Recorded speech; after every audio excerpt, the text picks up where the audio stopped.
It's the MOPOWERZ, where knowledge is power. What's poppin', YouTube? And if this is your first time watching the MOPOWERZ, I ask that you share the information with relatives, friends, co-workers, anyone that you come into contact with. It is a magnificent way to jumpstart your conversation. And today's conversation just happens to be a sad one.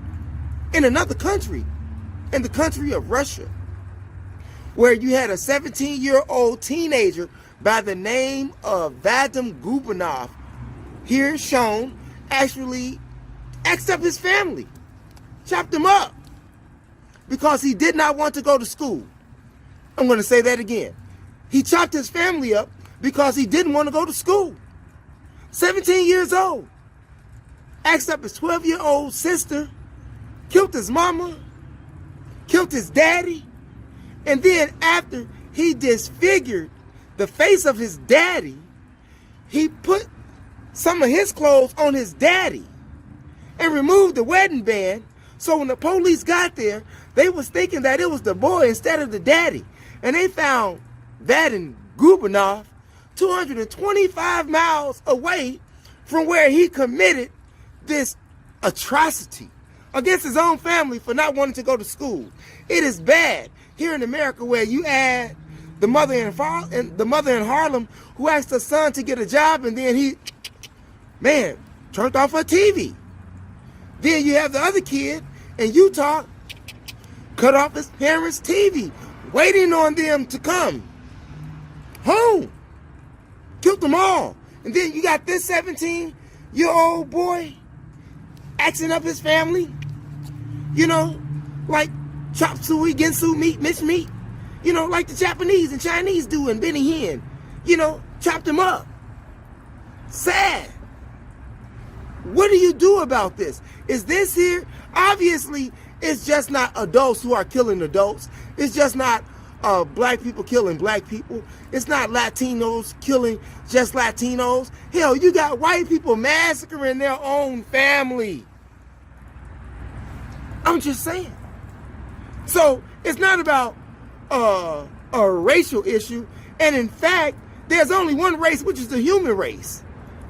This color thing is a whole totally different lesson in history. But it's sad that you got the teenagers killing their families because he didn't want to go to school. What's your analysis on that? And according to the neighbors that left that statement in the report, their family, the Gubanovs, were a friendly family. Had no problems with the neighbors. Everybody loved them. But if you look at this teenager right here, look at his eyes. Look at his eyes. It's obviously something's going on there. And I did not see how his mother, look at her face. She did not recognize the demonality that was going on in her own son.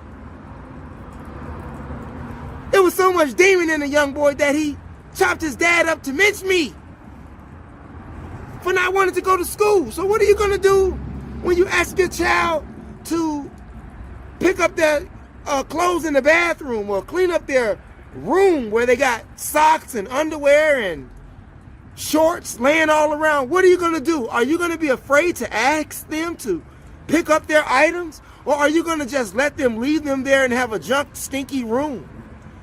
Or have your bathroom all screwed up? Or have your living room all screwed up? What do you do? Parents are fearing for their lives because they are afraid of what their child may do to them.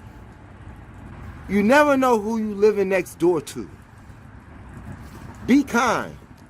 And as in the words that I always tell my son and all young men that I encounter, watch what you say and watch what you do.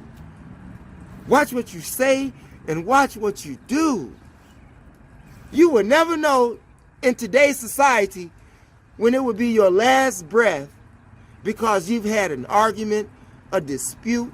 Even if you were right, you can lose your life.